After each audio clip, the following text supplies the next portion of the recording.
Howdy, and welcome to the round table for Red Dirt D&D. I'm Michael Cross. Connor Shenold. Kiri Hester. Ada Cross. Brooke Bullock. Johnny Payne. Kim Cross. And wow, episodes 33 through 36.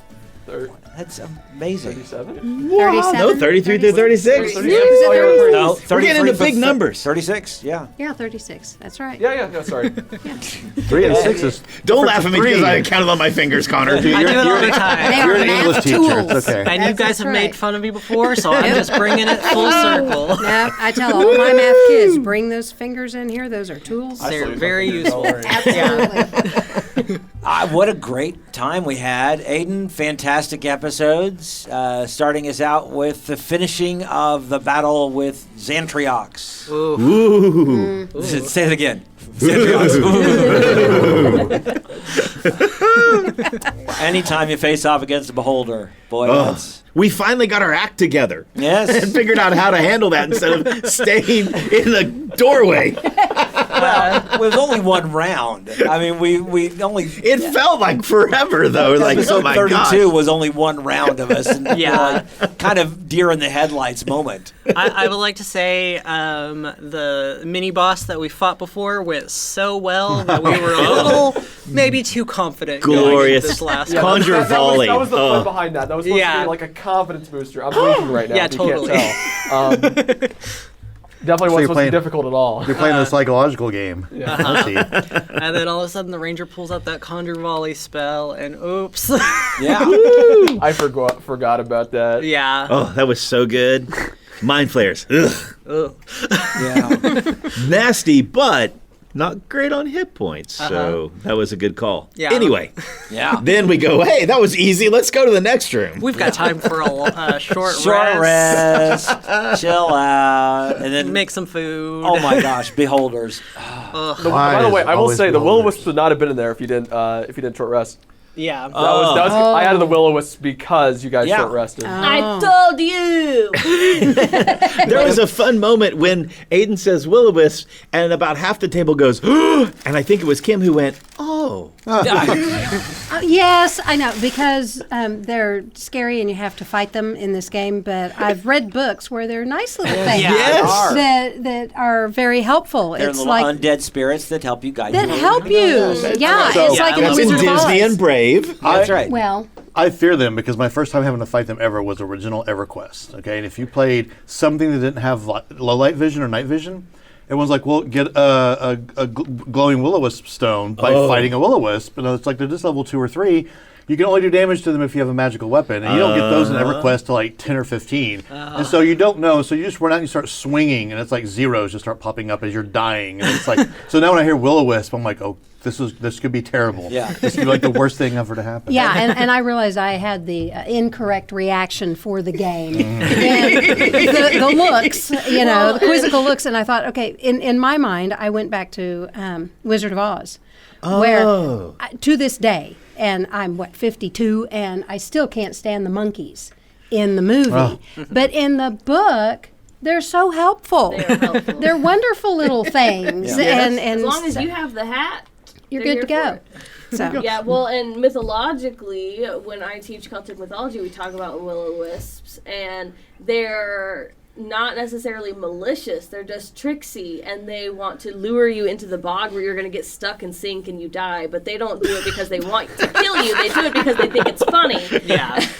But then these And will-o-wisps. so, Go ahead. we get into this, and I'm like, Yeah. there's no bog. We're safe. They're gonna be fine. Shock. They drain your soul as you die. Yes. Oh my gosh. We'll have to talk about that. Billy tasty. just instantly gets turned into rocks. That's really fun for him. We love being rocks. He's still a pumpkin. Pumpkin got you out of the situation. I've got like a non-episode question, and that is, for Johnny, it was will-o-wisps. Are there other kind of classic D&D monsters that you as a player have a fear of because it happened to your character when a character sometime in the past? So and I've talked about this I think on a roundtable before. My very first session of my very first D&D game, I go and I'm playing with a DM who is using an optional rule where if you hit 0 hit points from necrotic damage, you don't get death saves. You're just dead. Oh no.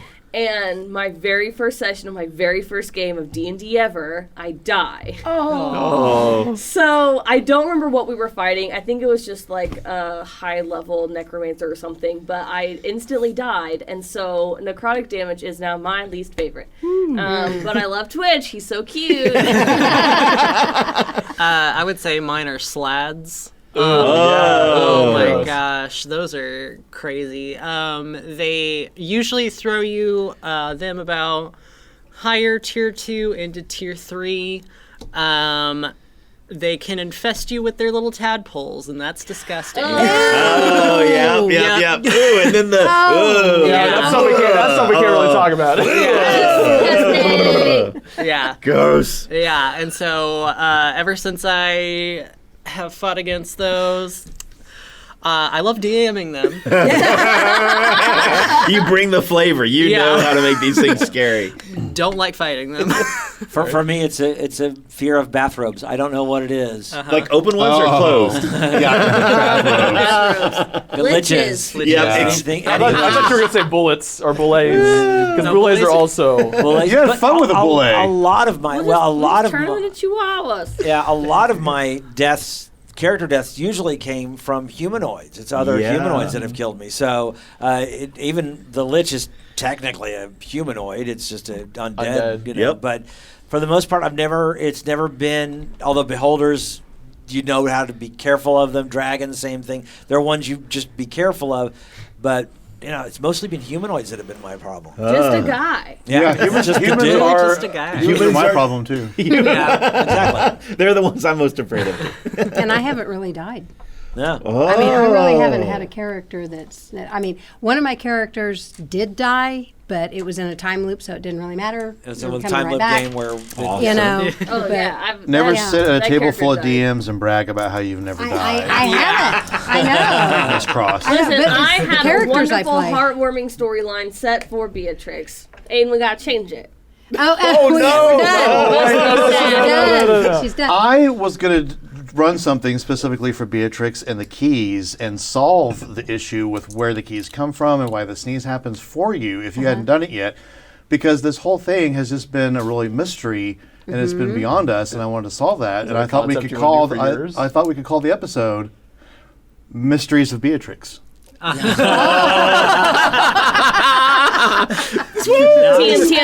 TM. Copyright. Shout out, by the way, if you haven't checked out our Red Dirt That's right. YouTube page, page. Mysteries of Beatrix. Mysteries of Beatrix doing out really there. well. Also, Keys from the Golden Vault doing really Yep. well. We're getting a lot of Keys people from the watching. Golden it. Vault? Keys from. Yes. There's something about these Keys. keys. It's all over the place. Everything's coming I up. know. I'm feeling an Right? extra life DM opportunity coming for you, my friend. Yeah. So All right. So we actually do after I think we're coming up on episodes through 37 37? through 40. At I think we're only going to go a couple episodes into Aiden's, finish out Aiden's little cycle, and then each one of us is going to go through and DM again, just like we did for the first part of these episodes, except we will be in the Feywild rather than the Ironwoods. And we're going to talk all about that on the other side of the break. So patrons. We'll get full versions of that on this roundtable. We still got about 7 minutes left of this, so Okay, we're still good. going to keep Okay. talking about this. I was like, that's a fast minutes. game. Wow. 7 minutes of. We'll get to the other stuff. I'm telling you, people, $5. $5. I know everybody has a different financial situation, but $5, and then you can go back and listen to all of the 15 of the full roundtables that you have missed. Yeah. So Amazing. check that out. But for right now, episode 33. We got through. We got to the. What did you want to say? What? You look like you wanted to say I wasn't something. going to say anything, no. Okay. Billy stabbed the beholder. But before that, there was the life drain of. I got Was that episode 33? Yeah. At 33 or 34, I don't I'm remember. sorry. But Oh, that might have been episode 34. Yes. Yeah. I'm sorry, it all kind of blurs together with me. It does. Yeah. Let's talk about it all, yeah. It's one combat. It's Yeah. one combat. And so, yeah, we did.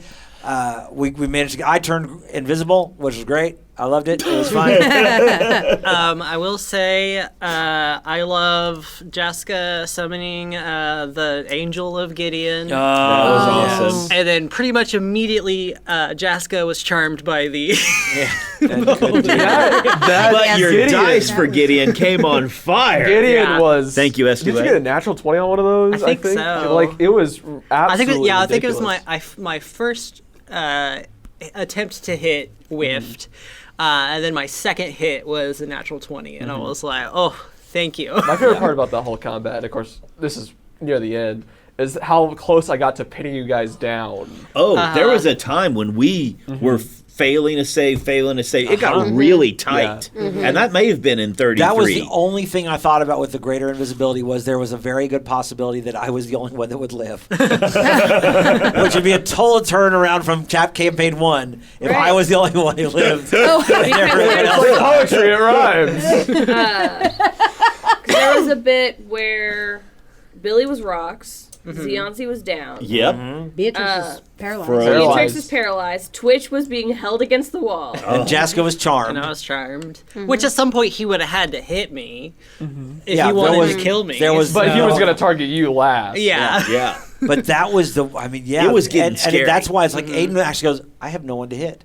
Because if I hit anybody at this point, they're going to come back and fight me. So, I think I ended up targeting Beatrix that time because I could still hit Beatrix. Yeah. And and stuff. And Beatrix, unfortunately, just the rolls couldn't get her. You couldn't get your character out of that. It's- Beatrix was just stuck rolls where she means was, just so getting much wired. in this game. Yeah. Yeah, I was inside just wanting to fight. I know I probably told you guys, but so Pumpkin originally had had stuff to get you back. Those were wish spells. Yes. Oh, wow. So they Yeah. basically could be used for any spell in the. So whenever Billy got paralyzed or Turned to stone, petrified, I could use the restoration spell to get them back. That was one use. So Pumpkin only had 3 uses. Right. Yeah. Used 2 of them. Yeah. So you guys Yeah. did really well on Yeah. that and Yeah. not dying. Well, Zianzi went down, and the first will-o-wisp goes by, and I think it might have been a dice roll It did. that it didn't affect Zianzi. I'm like, sweet, okay, It's like a DC 10. we're gonna be okay. So it's going to go by. It's going to do life drain, and you saved on that one. I saved on that first one. I'm like, okay, it's cool. And then the next round, here comes another one, and I'm Yeah. like, oh no, no, oh man, And it's to like, you're see. dead. And Kimberly's reaction to that was, what?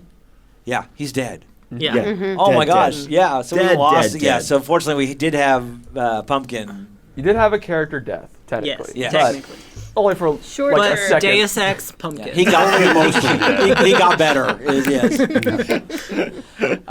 So we're coming to the end here to the first part of the round table, and we've got a full version of our round table where we are going to discuss the rest of episodes 33 through 36. We're going to talk about the future, and each one of us taking over the DM chair one more time before we end campaign 2. You want to hear all about that, you have to become a Patreon member right now. You go to patreon.com/reddirtdnd, and you would join some fantastic other patrons like Nico Rodriguez and Tim and other Tim. Other Tim, hey! All these great people that have been fans of Red Dirt D&D since the very beginning. If you are brand new to this and why are you listening this late into the episodes? Go back to the beginning. I don't know. Well, maybe they're listening to this in 2025. They could be, and in which case we'll still have our patron. And it's been fantastic to watch the growth of what we've been able to do here. It's been amazing. So Come join us. Be a part of something incredible. You guys help make this so much fun. yeah. So we're going to head to the long versions of our roundtable. Go to patreon.com/reddirtdnd or search Red Dirt D&D on Patreon and join us for just $5 a month and get the full version of this roundtable plus early access to our episodes, and they are interruption free, no underwriting, no mid-show break, You get the whole show without having to worry about interruptions. You get bonus content. You get access to our Discord server. The Discord's so much fun. Yeah. So much fun. Great conversation. So much fun. So do that. Patreon.com/RedDirtDnD. And we will see you in just a bit. We're going to go to the long version of the roundtable right now.